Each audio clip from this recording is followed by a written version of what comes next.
Donc, nous venons de voir comment, effectivement, l'EdTech répond aux nouveaux besoins de la communauté éducative en général et de la digitalisation des contenus d'enseignement. Merci à nos participants, à nos panélistes. Je vous propose maintenant que nous continuions sur les réponses des startups aux nouveaux besoins en formation, formation pour l'acquisition de ces compétences numériques qui sont effectivement nécessaires pour l'avenir et cela commence dès le plus jeune âge. Alors, malheureusement, ce matin, nous n'aurons pas l'intervention de Marilyn Perronnet, qui est la cofondatrice de Digital pour des raisons, pour une contrainte personnelle et qui l'empêche d'être avec nous ce matin. Mais par contre, nous allons directement passer à l'intervention et à la présentation de l'école 42 de Lisbonne par Pedro Santa Clara. Je vais donc continuer en português. Pedro, muito bom dia. Ora, bom dia. Bom dia. Sim, bom dia, Pedro, e obrigada de estar ainda conosco, apesar do atraso. O Pedro é diretor da École 42. Como é que diz? Escola 42 ou École 42? Como... A escola neste momento está em 37 cidades pelo mundo. Exato. Presumo que se diga em todas. Ok. Nós chamamos de 42 de Lisboa.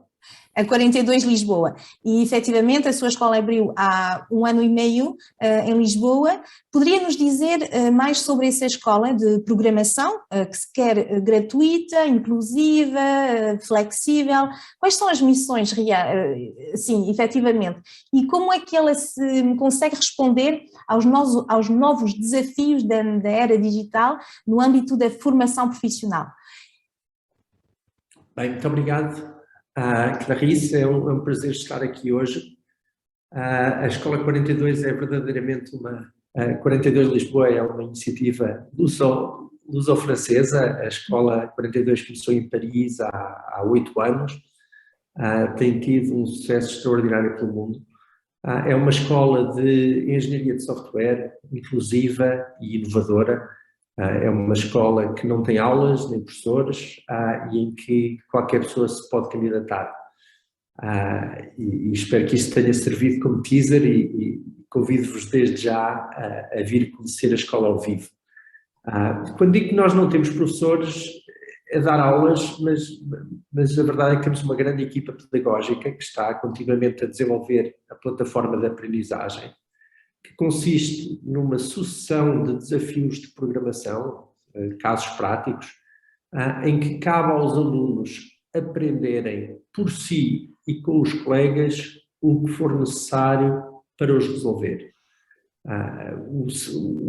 O crucial nesta escola é ser uma aprendizagem autónoma e entre pares, baseada em projetos. E é uma escola que usa muita tecnologia, mas é presencial. Os alunos estão aqui na Penha de França, já temos neste momento 350 alunos que começaram o programa este ano, que foram escolhidos de mais de 19 mil candidatos que tivemos desde que apresentámos a escola.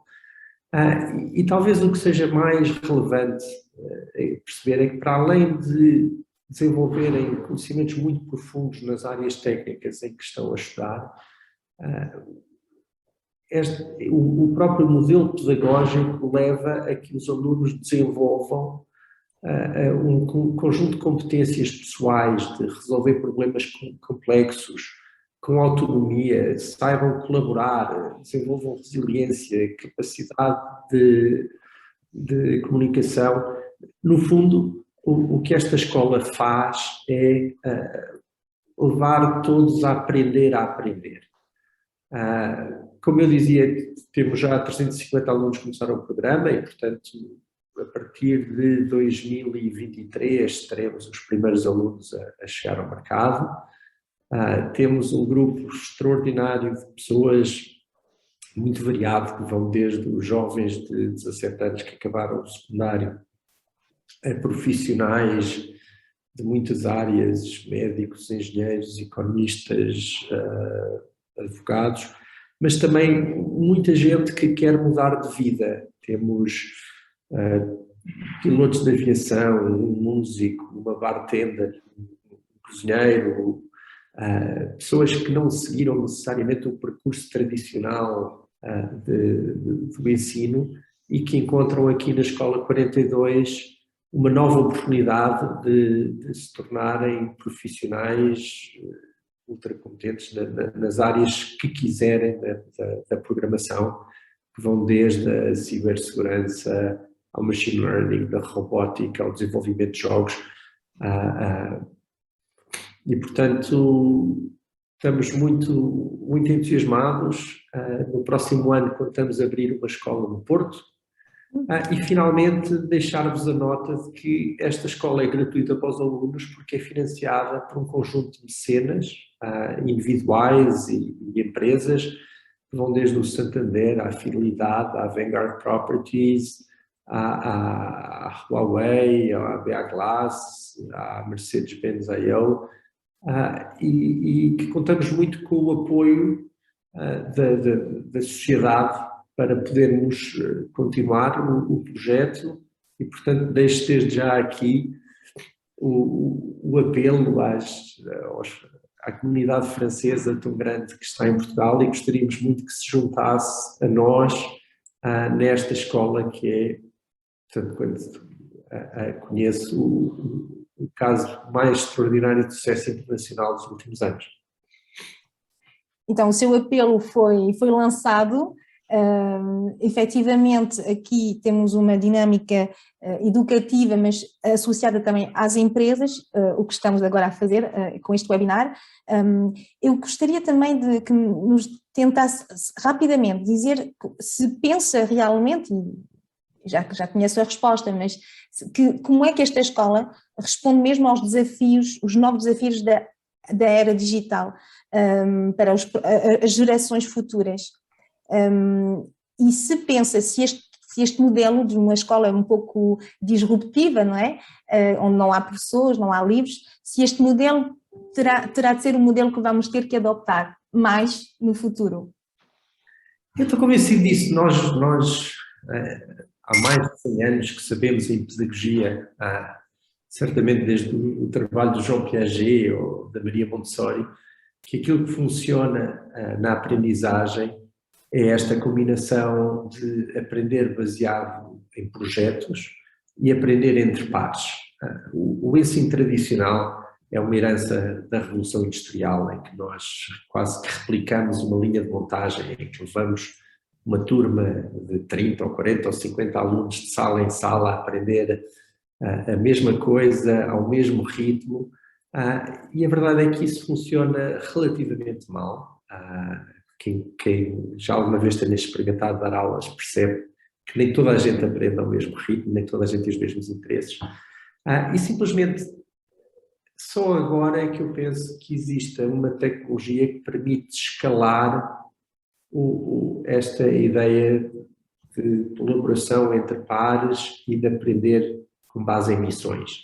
Portanto, estou muito convencido. De resto, um projeto que estamos a desenvolver e que espero poder apresentar aqui no próximo ano. Acabamos de lançar uma startup de EdTech que pega neste modelo e estende-o a outras áreas do conhecimento. Portanto, que permite aprender qualquer assunto dentro desta abordagem. Estamos muito entusiasmados com isso e acredito que seja o futuro da educação. Então, eu lanço um apelo e um desafio ao Pedro para o próximo ano, para a nossa próxima edição no Vão Numérique. Talvez, porque é que os seus alunos não conseguiriam fazer connosco um hackathon, para eventualmente criar aqui uma solução que permita, não sei, pode ser um tema sobre as línguas estrangeiras, aprender francês para os portugueses ou outra coisa. Será que poderia ser interessante organizarmos aí na Escola 42, ou em Lisboa ou no Porto, um grande hackathon onde vamos todos durante 24 horas reunir para programar uma solução? Está combinado. Ok. Está aceito. Muito bem. Vou agora passar, muito obrigada, Pedro. Sim. Obrigado, e até breve, até já. Vamos agora passar em francês. Je vais donc continuer en français. Je retiens et je redis l'appel qui a été lancé par Pedro Santa Clara de l'école 42, qui disait qu'effectivement, vous savez, c'est une école donc un peu particulière, qui est gratuite, qui est flexible, il n'y a pas de professeur, il n'y a pas de livre, tout s'est fait entre pairs. Mais bien sûr, besoin de financement aussi pour accompagner cette école. Donc, un appel qui a été fait aux entreprises, notamment françaises, présentes au Portugal, et on sait que la communauté française est tout à fait impliquée ici. Donc, je redonnais cet appel. Ce que je vous propose maintenant, c'est de passer à une autre école mais en ligne, qui est Open Classrooms. Et pour cela, Vesline Penchev. Bonjour Vesline, vous êtes directeur secteur public chez Open Classrooms, et j'aimerais que vous nous disiez un petit peu comment cette start-up qui est en pleine évolution, en pleine croissance, comment elle s'intègre aujourd'hui dans le paysage de la formation professionnelle et continue en ligne, en France, mais je crois aussi savoir à l'étranger. Et est-ce que pourriez-vous nous dire si vous pensez que c'est une start-up à impact et quel impact social notamment cette Open Classrooms répond, et comment vous voyez l'avenir de ce besoin en formation aux métiers du futur et notamment aux métiers numériques? Bonjour Clarisse, merci beaucoup de nous inviter dans ce panel vraiment très intéressant. J'ai appris beaucoup de choses sur la scène EdTech portugaise, c'est vraiment très enrichissant. Alors, Open Classrooms, c'est un projet ancien de 20 ans. Il a été démarré par nos deux cofondateurs, Pierre et Mathieu, quand ils avaient respectivement 11 et 13 ans. Ils souhaitaient apprendre à coder. Et il s'agissait dès l'origine de rendre en fait accessible à tous un savoir complexe, celui de la capacité de coder et de créer des sites Internet. Au fur et à mesure des années, le site est devenu le premier site de partage et d'apprentissage des métiers numériques et du code en particulier en France. Ça s'appelait le site du zéro. C'était la plus grosse communauté en fait sur laquelle se connectaient tous les spécialistes un peu geeks du pays pour monter en compétences et partager entre eux. En 2013, la décision est prise de construire, de transformer le site du zéro en Open Classrooms. Et donc là démarre un projet où effectivement l'objectif sera d'aider à la montée en compétences et à la requalification vers les métiers de demain de manière massive. Donc, sur quoi repose le principe d'Open Classrooms? Il repose sur notre mission. Notre mission, c'est vraiment de rendre l'éducation accessible à tous. Comment nous rendons l'éducation accessible à tous? Sur la plateforme d'Open Classrooms, on va avoir des parcours diplômants. Donc, ce sont des parcours qui sont reconnus par l'État français, par le ministère du Travail, des titres RNCP ou des diplômes d'État que nous délivrons en partenariat avec certaines universités. Ces parcours-là, aujourd'hui, il y en a plus de 50. Au moment où on a démarré en 2013 avec Open Classrooms, en tant qu'Open Classrooms, il y en avait un. Donc, ça vous donne un peu aussi la dimension de croissance de l'entreprise. Ces parcours-là sont adaptés à différents types de publics, toujours dans l'idée de rendre l'éducation accessible à tous. Pour commencer, il y a des parcours qui n'exigent aucun prérequis, des parcours comme développeur web ou technicien informatique, où toute personne, y compris des personnes qui n'ont pas le bac ou qui n'ont pas travaillé pendant une certaine période, peuvent venir et suivre ce parcours. On va aussi avoir des parcours très exigeants, plutôt à destination du public, par exemple ingénieurs, qui vont leur permettre de monter encore plus en compétences. Typiquement, un data analyst pourrait passer data scientist ou ingénieur intelligence artificielle. Où est-ce que ça nous a mené toutes ces années? Aujourd'hui, Open Classrooms est en fait une école, donc, comme tu l'indiquais, 100% en ligne, qui forme actuellement plus de 11 000 personnes sur ces parcours diplômants. Pour avoir cet impact-là, nous travaillons de plusieurs manières. La première est la plus intuitive, la plus classique, et c'est ainsi aussi qu'on s'inscrit dans le paysage, disons, de la formation professionnelle continue, c'est avec les employeurs, entreprises et secteur public, qui visent à former, à monter en compétences ou à requalifier leurs salariés.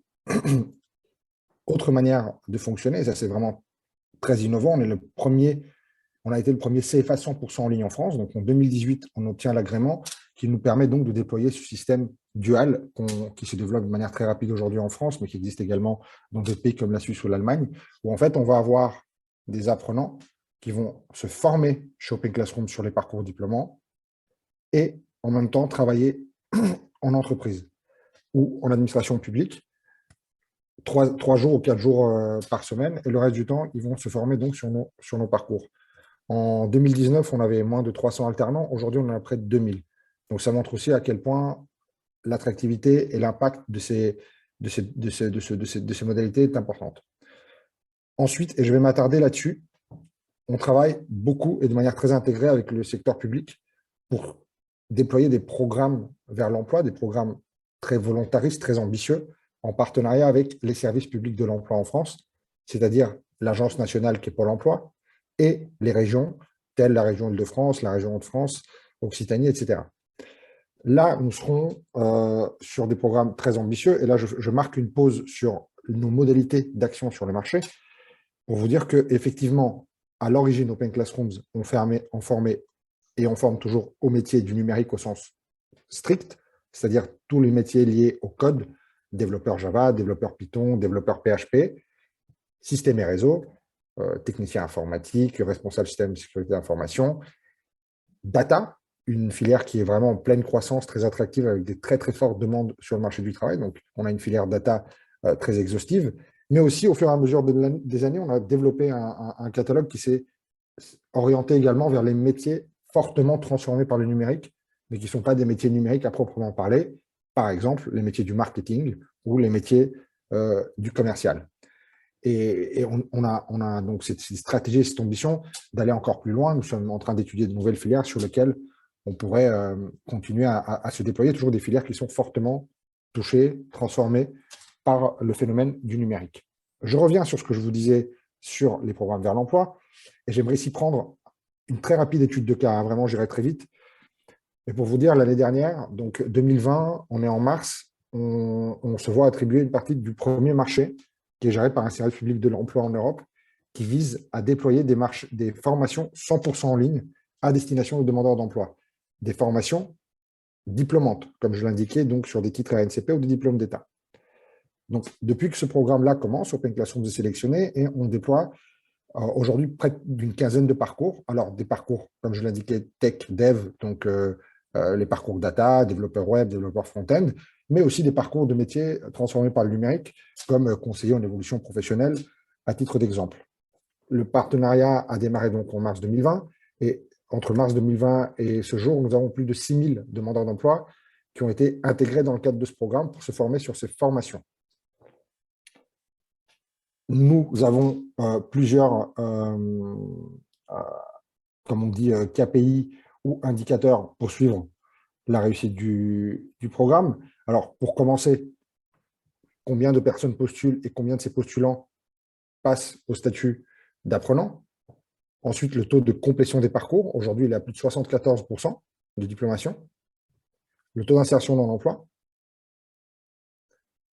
Et la progression sur les parcours. Donc, nous avons plusieurs indicateurs que nous suivons. Et toujours, l'objectif, c'est à la fois de former les personnes sur les compétences techniques, mais aussi de les accompagner dans leur démarche de recherche d'emploi. Donc, ils vont également bénéficier de coaching, de formation en soft skills pour s'insérer le plus facilement possible.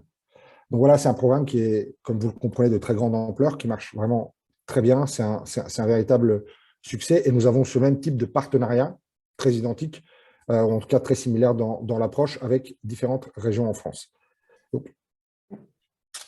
Donc là, je comprends que Open Classroom répond effectivement à un besoin aussi social d'accompagnement vers l'emploi. Donc ça, c'est tout à fait intéressant. Est-ce que vos formations, elles sont toutes disponibles qu'en français? Alors, c'est une bonne question. Aujourd'hui, nos formations sont disponibles en français et en anglais. On a près de 50% du catalogue, plus de 50% du catalogue qui est en français, donc j'allais dire près de 50% qui est en anglais. Donc voilà, on a une volonté de continuer à enrichir ce catalogue. La question des langues, est quand on est en situation de forte croissance comme celle-ci, juste pour vous donner un exemple, là, donc je vous indiquais sur les étudiants, en termes de salariés, on est passé de 200 à 500 en l'espace de 18 mois, donc on est vraiment dans une phase de très très forte croissance. Et, donc il y a évidemment toujours le sujet des formations dans d'autres langues qui se pose, qui est dans l'air, mais aujourd'hui en tout cas on reste très spécialisé et très concentré sur les formations en langue française et anglaise. Et pourquoi pas peut-être bientôt en Portugal. Exactement. En tout cas, ces réflexions-là existent bien chez nous. Très bien. Merci beaucoup, Vesseline, pour ton intervention tout à fait éclairante sur les objectifs, les missions d'Open Classrooms, qui est vraiment une start-up qui, je pense, compte aujourd'hui dans le paysage français de la formation professionnelle, la formation continue, l'accompagnement vers l'emploi. Je retiens que vous avez plus de 11 000 formés, sans compter les programmes régionaux. Enfin, voilà, donc bravo à cette entreprise. Et j'espère que nous aurons l'occasion de continuer notre partenariat avec le Portugal, pourquoi pas.